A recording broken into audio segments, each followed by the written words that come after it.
வயல்கள்லாம் போய் இறங்கி பாருங்க, சுத்தமான மண்ணா இருக்கும். ஒரு அடி உயரத்துக்கு கருமண்ணு, கரிசல் மண்ணு, சுத்தமான ஒரு மண்ணா இருக்கும். இந்த மண் எப்படி வந்தது? காலங்காலமாக குளங்களை வெட்டி வைத்து அந்த குளங்களிலே வந்து தேங்கக்கூடிய வண்டல் மண்களை நமது முன்னோர் 2000, 3000, 5000 வருடங்களாக சேமித்து கொண்டு வந்து இந்த நிலங்களை உருவாக்கிதான் இந்த நஞ்சை புஞ்சை நிலங்கள். இது ஏதோ கடவுள் அப்படியே கொண்டு வந்து நமக்கு தந்துடல, பாடுபட்டு உருவாக்கிய நிலங்கள். இன்னைக்கு என்ன ஆகி கொண்டு இருக்கிறது? வெளிநாட்டு கம்பெனிகளின் வருகை என்று அங்க போய் முட்டங்கள் போட்டு கூட்டிட்டு வர்றாங்க. ஏன்?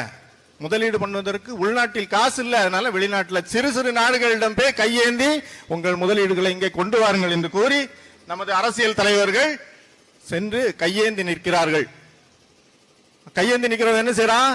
எனக்கு நல்ல விளைச்சல் இருக்கக்கூடிய நிலம் பார்த்து கை காமிக்கிறான். இந்த நிலத்துல எனக்கு நீ வந்து இடம் கொடு, கொடுத்துதான் ஆகணும். அவன் கேட்கறான்னா ஏன் கேட்கறான்?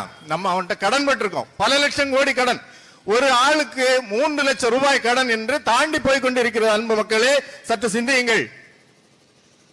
1 லட்சம் ரூபாய் கடன்னா தாங்குவோமா? நம்ம 2 லட்சம் ரூபாய் கடன்னா தாங்குவோமா? ஆனா இந்த அரசு நம் தலை மீது 3 லட்சம் ரூபாய் ஒரு ஆள் ஒன்றுக்கு என்று கணித்து ஏற்றி வைத்திருக்கிறது. அவன் வந்து கேட்கிறான், நல்ல விளைச்சல் நிலத்தை பார்த்து கேட்கிறான், இந்த விளைச்சல் நிலத்துல எனக்கு ஒரு கம்பெனி போடணும், எனக்கு அனுமதி கொடு.